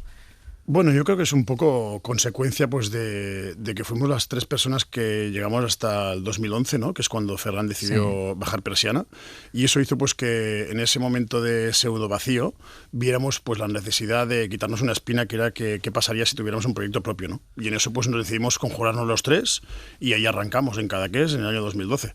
Mira, la fecha que tú decías, el 30 de julio de 2011. Dentro de unos minutos, el que fuera considerado mejor restaurante del mundo, el Bulli, va a celebrar una cena de despedida a la que asisten 50 privilegiados, la mayoría amigos y compañeros de profesión de Ferran Adrià. Tras la cena a medianoche se tocarán las campanadas. ¿Qué supuso para ti ese cierre? Entiendo que ya os ibais preparando, no sé con cuánta anticipación os lo comunicaron, pero ¿qué supuso el cierre del Bulli? Mira, ahora mismo se me ha puesto la piel de gallina de recordarlo, de verdad. Bueno, fue intenso, fue un restaurante que cambió. Es que tenemos que acordarnos que la cocina española, evidentemente por legado, por tradición, por historia, y después porque lo sucedió principalmente en el Bulli en los años 90 y 2000, cambió el paradigma de la cocina mundial. O sea, hubo un antes y un después de lo que pasó en Cala Montjuïc, en Rosas, y eso hay que tenerlo muy presente y no tenemos que olvidarnos. Y es que nosotros, hoy en día, como muchos otros compañeros, estamos bebiendo de esas fuentes, ¿no? Y es muy importante tenerlo presente. Entiendo que hubo un día en que llegó Ferran y dijo: tancaré. Sí, ¿no? Tanku, eso dijo. Bueno, nos explicó, realmente estuvo muy bien, hizo una reunión con todo el grupo, con todo el equipo base, por decirlo así, y nos explicó pues que sí, que cerraba el restaurante, pero que abría la puerta de otro proyecto, que era el Bulli Foundation. Sí. Y ahí estuvimos nosotros trabajando pues unos años, y bueno, pues cuando estuvo la cosa, creímos nosotros por responsabilidad que habíamos cerrado el restaurante, habíamos encaminado el proyecto posterior y demás, pues decidimos dar un paso al costado y empezar nuestro propio camino desde cero. O sea, en ese momento del cierre, en ese momento que recordábamos ahora, ese 30 de julio de 2011, vosotros no habíais pensado todavía en vuestro proyecto. Absolutamente no. O sea, Compartir, que es el primero que hicimos, un poco más casual y demás, nació en septiembre de 2011 en Istambul, en un viaje de trabajo que hicimos, 3 meses después de haber cerrado ya el Bulli, y ahí fue donde nos surgió un poco la inquietud esa de qué haríamos en un camino propio. Y disfrutar no abrió puertas hasta el año 2014, diciembre. O sea, fue sentados en una cena o donde fuera, tomando una caña, una cerveza, y sí empezamos nosotros. Pues así fue, Ángels. Mira, teníamos Santa Sofía de vistas. Estábamos en un hotel los 3 trabajando y estábamos sentados en una terraza, como has dicho tú, tomándonos una cervecita a eso de la noche, y con Santa Sofía de fondo decidimos, pues vamos a dar el paso. Pues venga, pues vamos, pues así lo hicimos. Y claro, pero una cosa es trabajar para otro o a las órdenes de otro, y otra cosa es ya tu propio proyecto. Eso yo entiendo que también da un poco de vértigo. Bueno, muchísimo, y hay que... Porque el Bulli erais todos, es evidente, pero el Bulli era Ferran. Correcto, era Ferran, y bueno, poniendo en situación, ahora estamos en 2025, ¿no? Nos vamos a 2011, lo que pasaba en el Bulli, lo que dictaba Ferran era palabra de Dios, como el que dice, ¿no? Sí. Y despegarse de esa fuerza gravitatoria, magnética, ¿no? Pues que creaba el universo Bulli, tampoco fue nada fácil, fue complejo, intenso, pero teníamos ganas de explorar nuestro propio camino y así lo hicimos. ¿Y gestionar? ¿Sabíais gestionar? Yo diría que absolutamente no, pero bueno, para eso es toda la vida, ¿no? Me pensaba que me ibas a decir, y ahora tampoco. No, yo creo que ahora podemos decir pues que más o menos lo podemos gestionar bien. Lo que sí que teníamos una cosa muy clara al principio, o dos básicamente, y es que queríamos hacer un camino absolutamente libre, y eso nos obligaba a que nos manteniéramos los 3 muy juntos, muy unidos, y sin aceptar ayuda de cualquier tipo de fuera, y en ese sentido también pues mantener un espíritu muy crítico con todo aquello que hacíamos, ¿no? Y creo que hemos sido capaces de darle una personalidad a nivel empresarial al grupo, pues también dice mucho de cómo somos nosotros 3, ¿no? Y un poco es también seguir porque hubierais podido, es verdad que empezasteis con Compartir, que es más casual, pero luego habéis hecho lo que habéis hecho en Disfrutar, que es una brutalidad. Un poco con la idea de queríamos seguir la estela del Bulli, es decir, queríamos seguir como un spin-off. Yo creo que más que querer es un poquito frase clásica, ¿no? De que la cabra tira al monte. Yeah. Y me explico. Y es que habíamos estado muchos años pues bajo presión, con cocina creativa, trabajando para ello, ¿no? Formando parte de ese núcleo de trabajo que Ferran había creado también en Calamonjoy. Y cuando hicimos el paso en Cadaqués, pues poco nos dimos cuenta que nos gustaba trabajar de una cierta forma con el cliente, con el producto, con los equipos, con la gente que nos seguía. Y bueno, dimos el paso en disfrutar, diciembre de 2014, y creo que a final 2015-2016 pues ya podemos decir pues que vimos muy claramente que lo nuestro era volver a hacer cocina creativa, de autor, y en eso nos pusimos manos a la obra. Me vas a decir una cosa, es trabajar bajo presión. ¿Qué es peor, la presión de Ferran o la presión de uno mismo? Bueno, pues son distintas. Yo diría que cuando tienes la de tú mismo es mucho más amplia, porque evidentemente todas las decisiones que tú tomas no hay un paraguas superior que pueda tomar ningún golpe. Entonces la ventaja que tenías con Ferran era pues que sí, que había una presión creativa desde el punto de vista de trabajo, de horas, de esfuerzo, pero el tema de la gestión pues quedaba en un segundo término porque eran ellos con Juli y Albert, ¿no? Pues quien la soportaban. Por lo tanto yo diría que es peor la segunda. ¿Habéis aprendido con él también, bueno, en este caso me puedes responder tú que es el que estás aquí, también a ser jefe? Es decir, hay un modelo de liderar equipos, no digo ser jefe, pero sí de liderar equipos que ejercía Ferran, que vosotros también habéis trasladado a vuestro proyecto. En cierto modo sí, pero también añadiría pues que cada generación estamos obligados a mejorar lo que hemos vivido, ¿no? Y eso pasa de forma transversal en todos los sectores. Y yo creo pues que Ferran, evidentemente, con toda su generación mejoró lo que había encontrado desde un punto de vista de aprendizaje, y nosotros intentamos hacer lo mismo pues que la gente que nos sigue a día de hoy en nuestro modelo de gestión actual. ¿Ha cambiado la tensión en las cocinas con las nuevas generaciones? ¿Hay menos tensión en las cocinas? Absolutamente, absolutamente. Y yo creo que para bien, ¿eh? No, eso es positivo total. Porque siempre tenemos un poco en el imaginario la tensión, la coreografía que hay en la cocina, para sobre todo cuando asume una de estas características para que todo salga, pero también tenemos en el imaginario gritos, malos rollos. ¿Eso ha cambiado? Bueno, eso son quizá... ¿O hay mucho mito ahí? No hay mucho mito. Esa percepción parte de una realidad que existía en gran parte en muchas cocinas, sí, que poco a poco se va disipando por suerte de todos y se va construyendo otro tipo de manera de hacer, y que no hay otro camino a recorrer. Al final, si queremos continuar atrayendo talento y gente con ganas de hacer cosas diferentes, hay que crear también ambientes y climas de trabajo aptos para todos, ¿no? Mira, puede sorprender que 3 chefs que vienen además de un sitio como el Bulli no sucumban en una ensalada de egos por controlar lo que se hace en un restaurante. Fíjate lo que decía en el podcast Golden Circle un compañero, amigo y socio, Uriol Castro, al respecto. ¿Por qué nos juntamos los 3? Y decimos, porque nos juntamos 3, y nos ha preguntado, ¿por qué no 2? Y digo, 2 se pelean, 3 hay un más buen equilibrio y hay un consenso siempre, ¿no?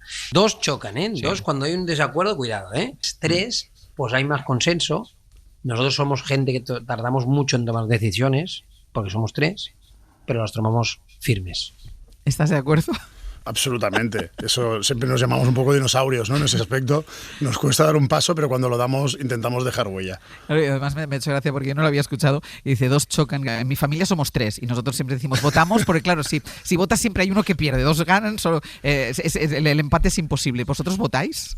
Sí, claro que votamos, pero nunca las usamos porque al final es verdad que buscamos un consenso.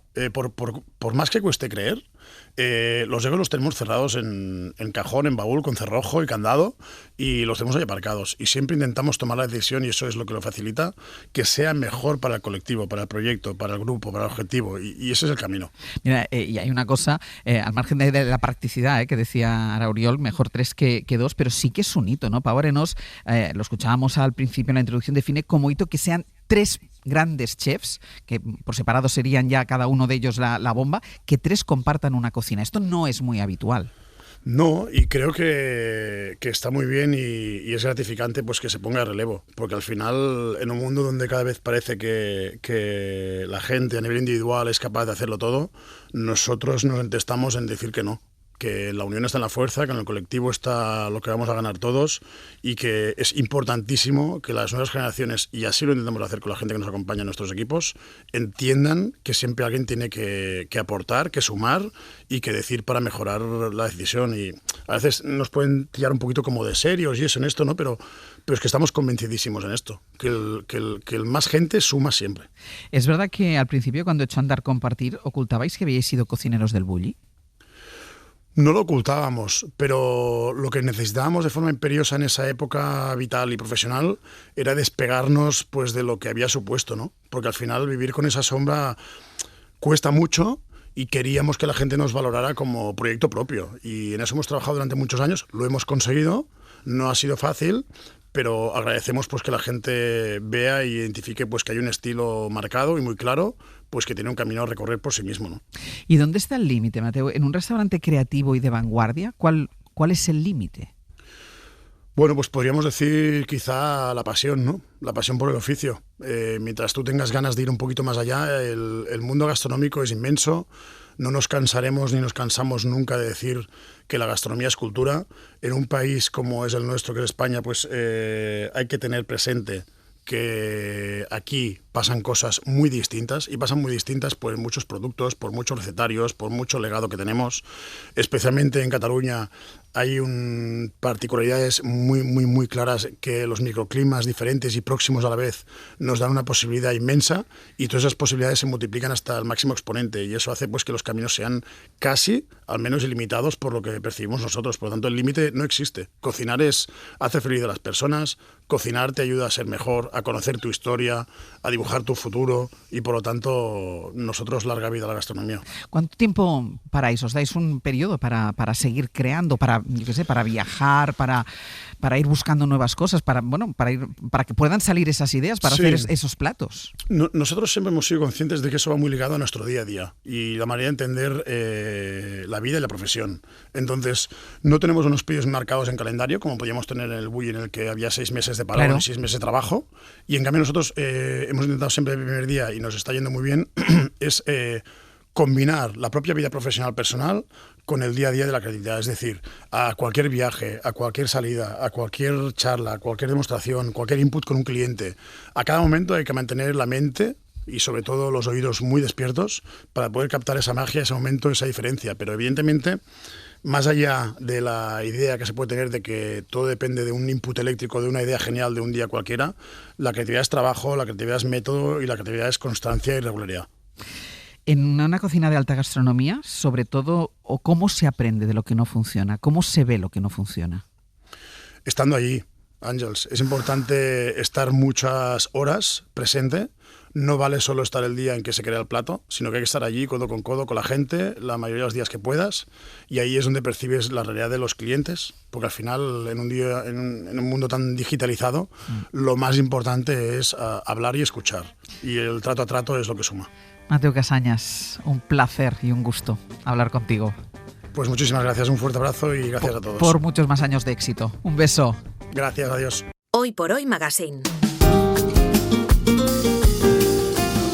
Ser Podcast. ¿Qué tal, Casal? Hola, buenos Ángels, días. ¿cómo estás? Francino, buenos días. Hola. Venga, hola. Pues contadnos. Mira, lo estamos viendo en pantalla ahora mismo. Sí. Paros judiciales de 10 minutos a esta hora. Protesta judicial o protesta política, o las dos cosas a la vez. Desde luego es la foto del día, con una lectura también política clara en el contexto no solo de esa ley Bolaños, por supuesto del procesamiento del fiscal general del Estado, y las dudas que el gobierno expresaba ayer hacia la decisión que adoptó hace 2 días. Estaremos con Sara Canals en Estados Unidos antes de que finalice el toque de queda en Los Ángeles. Eso será 3 de la tarde hora española, y ampliaremos un dato que acabamos de conocer. 12 y 6 minutos de la tarde es hora del aperitivo, de la cervecita, para los que puedan a esta hora, ¿no? Yo estoy a punto, ¿eh? Por segundo año consecutivo desciende el consumo de cerveza en España, y cae sobre todo, y esto es significativo, entre los jóvenes. Triunfa la SIN, que sigue creciendo, lo hace un 4%, y ahí ya la cosa va en cuestión de gustos, porque hay incluso a quien le gusta la cerveza en lata, o sea que, bueno, pues a que le guste la SIN.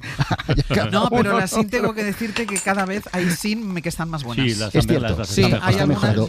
Lo de la lata no tiene mejora posible. Eso es yo creo imposible, que no. eso es imposible. Otro dato, España se bebe el 25% de toda la cerveza SIN que se consume en toda Europa, que no es poco. No está mal. ¿Y tú, Francino? Estaremos con un ojo puesto en lo del toque de queda de Los Ángeles por ver si ocurre algo, pero hoy tenemos un par de asuntos más que nos llevan a Estados Unidos. El primero tiene que ver con estos personajes. Blas, perdona, Blas. ¿Es un libro divertido? Sí, mucho. ¿Sí? Luego te lo presto. Es que Donald Trump quiere cargarse Barrio Sésamo. Ha retirado los presupuestos de la división de producciones infantiles de la PBS, de la televisión pública norteamericana. Son peligrosos. Con lo cual son peligrosos. Existe una teoría de que uno de los personajes lleva el pelo naranja y construye rascacielos con cubos de basura y al parecer no le gusta mucho. Vale. Eso es una teoría. La realidad es que ha retirado los fondos, pero Netflix ha acudido al rescate y va a proyectar Barrio Sésamo en su plataforma, con lo cual lo podrá ver incluso todo el mundo. Vale. O sea que, muy bien, eso por un lado. Y hoy se cumplen años de la fuga de Alcatraz, pero de la fuga de verdad, no de la película, ¿no? Y Nieves con Costrina contará algunos detalles muy interesantes de cómo era la vida en esta prisión, que por cierto, el islote le descubrió un sevillano. Y le puso el nombre de Alcatraz porque había alcatraces. Si hubiera habido cigüeñas, sería Isla Cigüeña. Sí, cosas. La cárcel de Cigüeña. Cosas muy chulas. Pues, y más cosas, y más pero cosas. estas ya por ligar con lo de Los Ángeles, pues me ha parecido bien. Pues luego os escuchamos. Hala. Hasta Venga, luego. hasta luego.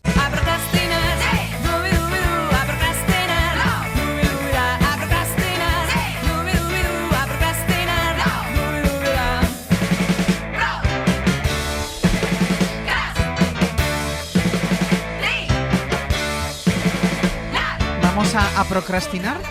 ¿De qué va hoy esto? Sí. Es difícil. Decirlo, digo, como metacrilato. Procrastinar. A ver. Me toca a mí. No es fácil. Espera, es que lo quería dejar para el final. No, es Procrastinar. Procrastinar. Procrastinar. No. Procrastinar. Dos R's. Y es que hace un programa- Es difícil, ¿eh? Estás en programa de No, verano. dice que quiero hacer el verano. Es difícil y le pasa lo que a motu proprio, que queda un poco pedante. ¿Cómo propio? ¿Cómo que Es que es propio? propio. Es propio. Propio, es una programa. No, no es una broma, es propio. Madre mía. En la cadena, A ver, Sigan escuchando no este procrastinemos más. ¿Y de qué queremos hablar? Que nos ha sorprendido que incluso Marta hacía paradiña para decirlo, Sí, procrastinar. ella que habla también. Pero Marta Sanz ha confesado y nos ha dejado todos ojipláticos, o bueno, con las orejas no sé cómo sería. Que no procrastina. Que no procrastina, pero es que le gustaría. O sea, ella que tiene un superpoder, que es hacer las cosas cuando Pues que tocan. haga las nuestras. Que quiere hacer nada. O sea, que quiere aprender a decir, voy a dejar esto para mañana. Entonces, ¿quién tiene ese superpoder? Solo Marta. Eso es terrible, eso es una enfermedad. Yo creo que no hay nada mejor que... Ya mañana hablamos.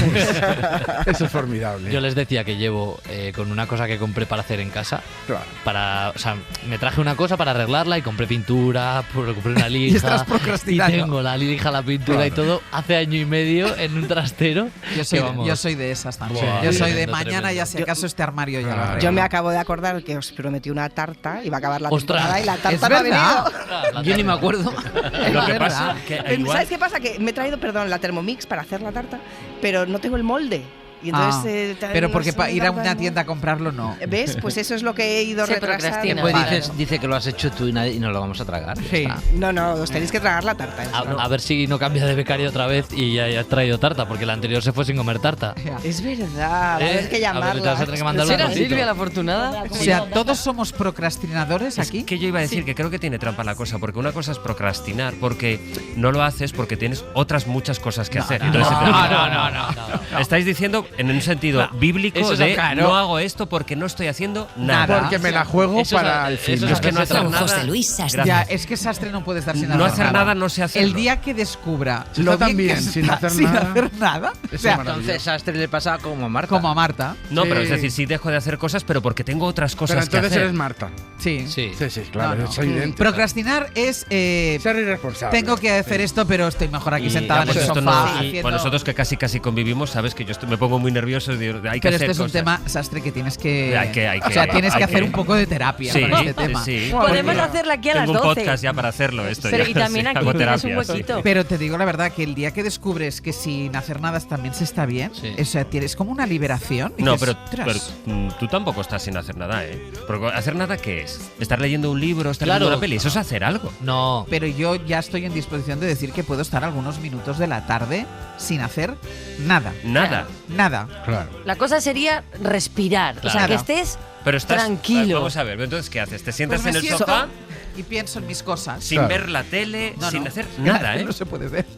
No hago nada. Bueno, tengo la radio puesta. ¿Eso es hacer algo? Ah, me estás escuchando la radio. Está Pero no es acompañada. productivo. Pero puedo no ¿cómo que prestarle no? atención. A ver, Pero me no es- dice, no, que- porque hemos contado a las 5 tal cosa. No. Y eso es trabajo. Pero yo a lo que voy es que si tú te pones en la tele y te pones una serie, estás haciendo algo, pero no es productivo. O sea, Claro. ¿sabes? Y si Estoy de estás acuerdo. dejando... Vale, y pero si estás haciendo algo. No, pero estás haciendo algo. Hombre, Pero tú pero dices... es que sin hacer nada, Claro. tampoco vas a estar. Pero es que yo a veces es que me dice, "Tío, es que estoy aquí", digo, pues ponte una serie. Claro. Claro, ponte una serie. Una música. Lee un libro. Tómate una copa de vino. Claro. Y viendo la serie, lo que estás dejando de hacer es las cosas que sí Es que tendrías que hacer. arreglar el Porque te digo una Claro, cosa, eso el día es. que no estés, Dios quiera que sea dentro de mucho, otro lo hará. Y, No, y es la vida verdad. seguirá. Es totalmente, ¿no? Sí, eso tienes toda la razón. Además, no te ayer me tomé un tinto de verano. Muy bien. Muy bien. Mientras repasaba lo que teníamos que hacer hoy. No. Vas loco, Casi ¿eh? sin mirar el móvil, ¿eh? Genial. Ole. A ver el próximo martes cómo estás. Pues de vacaciones. Seguiremos A ver los si eres avances. capaz de no Aprovecha. hacer nada durante las vacaciones. Ah, no, que tienes grabaciones contigo a saco. Pero si es por tu culpa. Me has puesto tus vacaciones en mis verdad. grabaciones en mis Tiene vacaciones. unas vacaciones finas. Es que, Finas claro. filipinas Es tiene. que- Pero él no, está que- encantado. No. Sí, porque si no estarías porque estarías mal, porque estarías sin hacer nada. Si no No, tuvieras no. grabaciones, te buscarías otra No ocupación. es verdad. pero dalo No por es hecho. verdad. No es De verdad. hecho, además de las grabaciones, te buscarías Mira, vamos tú a hacer otras una cosas. cosa. Como no sabes sin estar sin hacer nada, que empiece ya mañana el hacer el hoy por hoy y me voy yo de vacaciones. Bueno, Mañana no, pero pasado. Sí, pero luego ya todo eso es un día casi esporádico. Ya. Hoy por hoy. Maquinando para verte, hago como el que trabaja y solo pienso en ti. Pues nos vamos ya, pero antes, Ana Usle, no procrastines. No. Porque esto se acaba. Hay que hacer el Nos último tenemos compás. que ir para volver mañana. Ah, no hagáis nada. No. No, de aquí No a hagáis mañana nada. no vamos a hacer nada. No, Te lo ya, dejamos ya. todo Nada. a ti. Ya.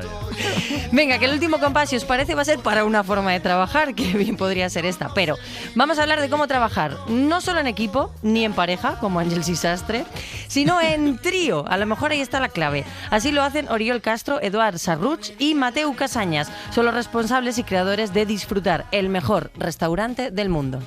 Dos chocan, ¿eh? Dos, cuando hay un desacuerdo, cuidado, ¿eh? Tres, pues hay más consenso.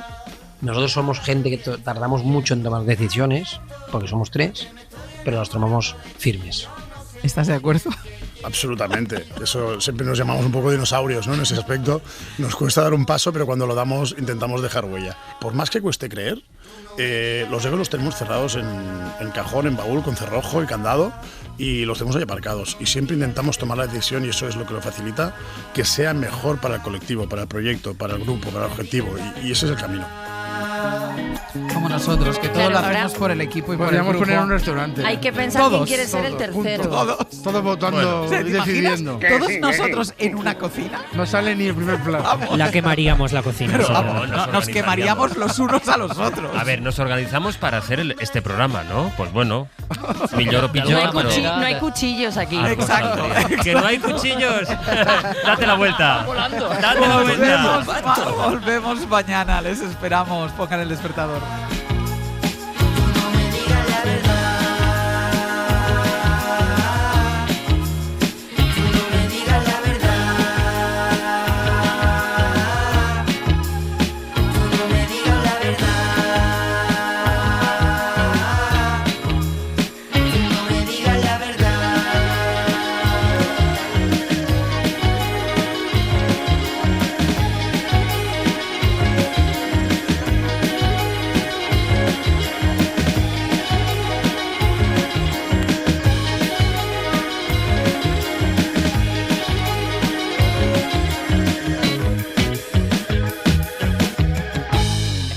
Hoy por hoy. Àngels Barceló. Para no perderte ningún episodio, síguenos en la aplicación o la web de la SER, Podium Podcast o tu plataforma de audio favorita.